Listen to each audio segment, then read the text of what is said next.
morning, students. Today we will start with next topic of this unit, that is multiplexer.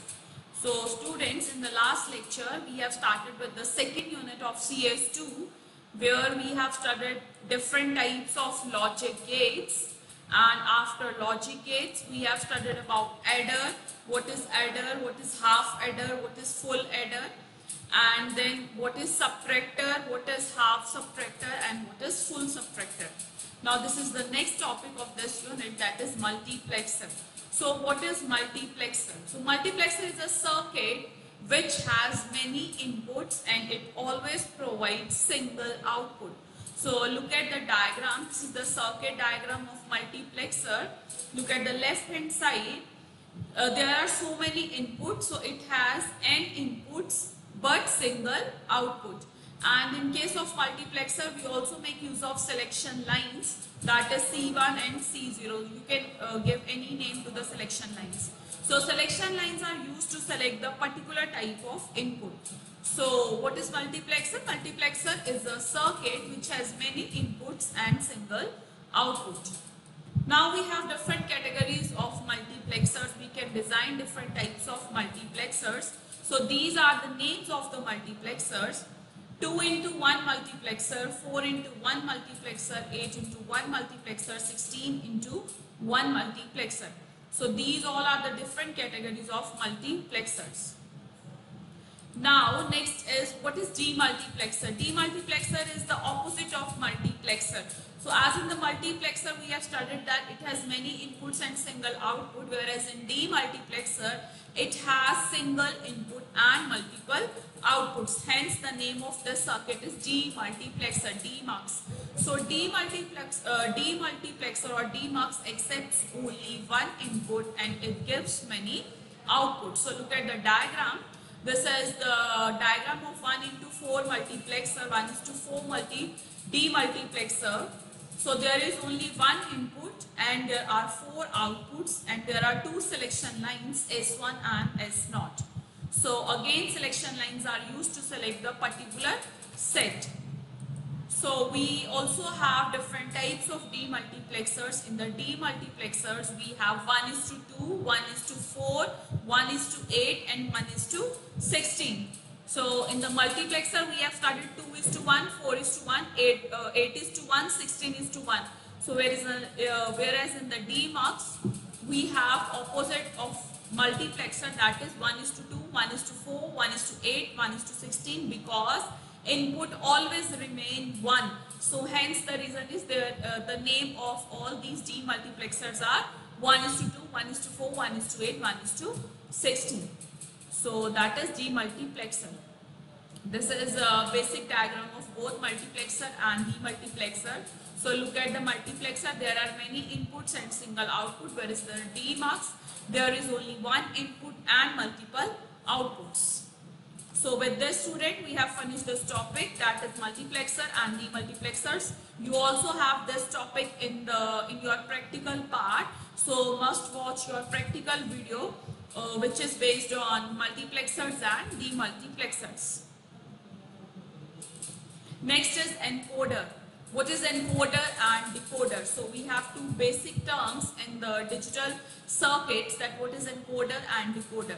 So encoder is a combinational circuit that has 2 raised to power n inputs and n outputs. So look at the diagram of the encoder. I have taken example of 4 is to 2 encoder because there are total 4 inputs and 2 outputs. So there are total 4 input lines. According to the example, these input lines are Y0, Y1, Y2, Y3. So there are total 2 raised to power n input lines and n output lines, that is A0 and A1. So that is encoder. Next is decoder. What is decoder? Decoder is the opposite of encoder. So decoder does the opposite job of an encoder. It is a combinational circuit that converts n input lines into 2 raised to power n output lines. So in the encoder we have studied that there are 2 raised to power n input lines and n output lines, whereas in the decoder it is inverse of encoder, that is In case of decoder, we have n input lines and 2 raised to power n output lines. So here is an example of 2:4 decoder where are 2 inputs and 4 outputs, D0, D1, D2, D3. Now I hope it is clear to you that what is encoder and decoder. So I have taken a one form of encoder. This is a type of encoder, decimal to BCD encoder. So why this encoder is known as decimal to BCD encoder? The reason is this type of encoder usually consists of 10 input lines and 4 output lines, because in the decimal number system we have total 10 numbers, total 10 digits. We represent the decimal number system with the 10, whereas we represent the BCD number system with 4. So hence the reason is there are total 10 input lines and 4 output lines. So look at the diagram of decimal to BCD encoder. There are total 10 input lines which are indicated with Y0 to Y9, Y0, Y1, Y2, Y3, Y4, Y5, Y6, 7, 8 and 9. So these are the total 10 input lines, whereas there are total 4 output lines which are denoted A0, A1, A2 and A3. So this is just an example of encoder, decimal to BCD encoder. So students, we have studied about encoder and decoder, and this is the one type of encoder, that is decimal to BCD encoder. Again, you have this part in your practical session, so you must have to watch that video also. So in today's lecture, students, we have studied about multiplexers and demultiplexers. After that, we have studied about encoder and decoder. Now let's start with the next topic of this unit, that is flip-flops. So what is flip-flop? A flip-flop is an electronic circuit which has 2 stable states that can be used to store binary data. We basically use flip-flop to store the binary data, and it has 2 stable states. The stored data can be changed by applying varying inputs. So we can apply different types of inputs and we can change that part. Flip-flops and latches are the fundamental building blocks of digital electronic systems used in computers, communications and many other types of systems. So students, whatever electronic devices you see around yourself, they mostly, whenever they made, they must have some types of flip-flops in their configuration. So even all of your digital devices like all the computers and all the communication devices, whatever we use for the communication purpose, and even many of the lab equipments of physics also involved flip-flops. So flip-flops is most commonly used while designing or while manufacturing computers, communication devices and other types of systems, because we need to store data. So flip-flops and latches are also used as data storage element. I have already told you that we use it because we have to store data. So this is the reason we use flip-flops. Flip-flops and latches are used to store data elements. So it is the basic storage element in sequential logic. So it is a very basic unit to store the data. Hence the reason is why we use flip-flops in all other or many of the electronic devices. Now next is we have different types of flip-flops. So some of the types of the flip-flops are SR flip-flop, D flip-flop, T flip-flop, JK flip-flop. So today we will study different categories of flip-flop. So again students, this is the very important part of your practical session. So we have also covered that part in the practical session. So you must have to watch the practical videos which contains one topic, that is flip-flops. So the very first category of the flip-flop is SR flip-flop. SR flip-flop is the most common flip-flop which is used in digital system. S stands for set and R stands for reset. So this flip-flop is used to set the state of the electronic devices or to reset the states of the electronic devices. So here is the truth table of the SR flip-flop. But there is one major problem in SR flip-flop, that is whenever both the inputs, that is S and R, is set to 1, look at the fourth combination when S is 1 and R is 1. So this is the problem of the SR flip-flop, that when both the inputs S and R are set to 1, the resultant state is invalid state, or the resultant state is in that state that is it is unable to conclude the result. So that's why the state is invalid state. So this is the major problem of the SR flip-flop. When both the inputs are 1, it moves into invalid state. So to overcome the problem of SR flip-flop, then other flip-flops were designed. So next category of the flip-flop is D flip-flop. Now what is D flip-flop? D flip-flops are used as a part of memory storage elements and data processors as well. So D flip-flop can be built, we can design D flip-flop by using NAND gates and NOR gates. So the major application, you have already studied NAND and NOR gate, we call it as universal gates. So we can simply design D flip-flop from NAND or NOR gate. The major application of D flip-flop are to be, this is the reason why we use D flip-flop, to introduce delay in timing circuits. So sometimes there is a need that we have to introduce delay in some of the timing circuits, so we can easily do that thing by using D flip-flop. So look at the truth table of the D flip-flop. This is the truth table of the D flip-flop. If the input is 1, the output will be 1. If the input is 1, the output will be 1. That is, there will be no change in the state of the output.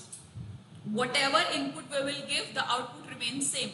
The major reason of using the D flip-flop is whenever we want to introduce delay in some of the timing circuits. In that case, we make use of D flip-flop. Plus, it overcomes the problem of SR flip-flop. Next flip-flop is JK flip-flop. Now students, I have already explained you in the SR flip-flop that when both the inputs remain 1, then it causes invalid state, or it results in invalid state. So we have developed, or the JK flip-flop was developed to overcome the problem of SR flip-flop. So JK flip-flop is used to remove the drawback of the SR flip-flop. The JK flip-flop is formed by doing modifications in the SR flip-flop. Look at the truth table of the JK flip-flop. The truth table remains same as of SR instead of the last state. Look at the last state when both the inputs are 1, J and K1. If J is 1 and K is 1, it results in Q bar. This is the first output, Q bar, that is toggle mode. So it remains in toggle mode, that is, it produces inverse output. So we call it as toggle output. So JK flip-flop overcome the problem of SR flip-flop and it provides toggle output. Toggle as in inverse of the previous output, whatever is the previous output, it causes the, or it provides the toggle of that. So that is JK flip-flop. So with this students, we have covered the topic of flip-flop. In the theory part, you just have to go on through the basic definitions of all the flip-flops, and whereas in your practical session, you must be have proper knowledge of what is the truth table of the flip-flop, how we have to design the truth table, and what is the symbol and what is the logic of every flip-flop.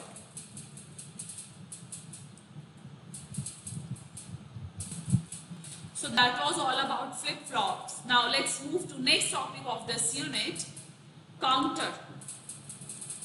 Now what is counter and why we use counter? Counter is very important device and we use it in our daily lives while using any of the electronic device. So whatever devices we use, they must have counters. So what is counter? Counter is a device which stores the number of times a particular event or process has occurred. So basically, counter is used to count the number of events that has occurred. So counters are used in digital electronics for counting purpose. They can count specific event happening in the circuit. So this is the reason why we make use of counters. So whatever electronic devices we are using or whatever electronic media we are using, they must have counter to count the number of steps. So that is counter. In the counter, we have different types of counter. So this is the one category, that is 4-bit binary counter. So what is 4-bit binary counter? It is used to count input pulse in form of 4-bit binary number. So this is the reason why the name of this counter is 4-bit binary counter, because it is used to count the 4-bit binary number. So this counter is used to count the 4-bit binary number. Next is decade counter. So what is decade counter? This is another form of counter. This is again a type of counter. A decade counter counts 10 different states and then reset to its initial state. Now hence the name of this counter is decade. Decade means 10. So this counter is used to count 10 different states. So we have studied. So students, in the counter we have studied the definition of the counter and two types of counter, 4-bit binary counter and decade counter. So the name of this counter is 4-bit, so it is used to count 4-bit binary number. This is decade counter and this is used to count the 10 different states and then reset it to its initial state. So with this students, we have finished this topic, that is counter. Now again you have this topic in your practical, so you have to study in detail counters. Next and the last topic of this unit is shift register. Now what is register and why we use register? Registers are used to store the data, and in the registers we have a specific category of registers, that is shift register. Now what is shift register? Shift register is a type of digital circuit that uses a cascade of flip-flops where the output of one flip-flop is connected to the input of the next. They share a single clock signal which causes the data stored in the system to shift from one location to the next. So students, the name of this register is shift register. So the basic reason of using shift register is used to shift the data one bit forward as well as one bit backward. So we have different categories in shift register. So I hope it is clear to you why we use shift register, so that we can shift the data. So we can shift the data in both the directions, either forward or backward. So we have two different categories, shift left register and shift right register. So as I have told you that shift registers are used to shift the data. So shift left register is used to shift the data to the left, whereas shift right register is used to shift data to the right. So let's start with the first category, shift left register. So the register which will shift the bits to the left are called shift left registers. Shift right register is the registers which will shift the bits to the right are called as right shift registers. So I hope students it is clear to you that what is shift register and what is shift left and what is shift right register. So with this students, we have finished this topic of shift register. So in today's lecture, we have studied about multiplexer, where we have studied what is multiplexer, what are the types of multiplexers, what is demultiplexer and what are the types of demultiplexer. After that we have seen one diagram of mux and demux. Then we have studied about encoder and one example of encoder, that is decimal to BCD encoder. After that we have studied about decoder. Next, we have studied flip-flops, where we have studied SR flip-flop, D flip-flop and JK flip-flop. Next, we have studied counter and we have studied two types of counter, 4-bit binary counter and decade counter. After that, we have studied shift register, what is shift left and shift right. So with this, students, we have finished this unit. We have finished the second unit of CS2. So in the second unit of CS2, we have studied about the gates, adder, subtractor, encoder, decoder, multiplexer, demultiplexer, and then flip-flops and registers. So with this, students, we have finished the second unit of CS2 and we have completed the first two units of CS2, first unit and second unit of CS2. In the next session, we will start with the third unit of CS2. So that's all for today.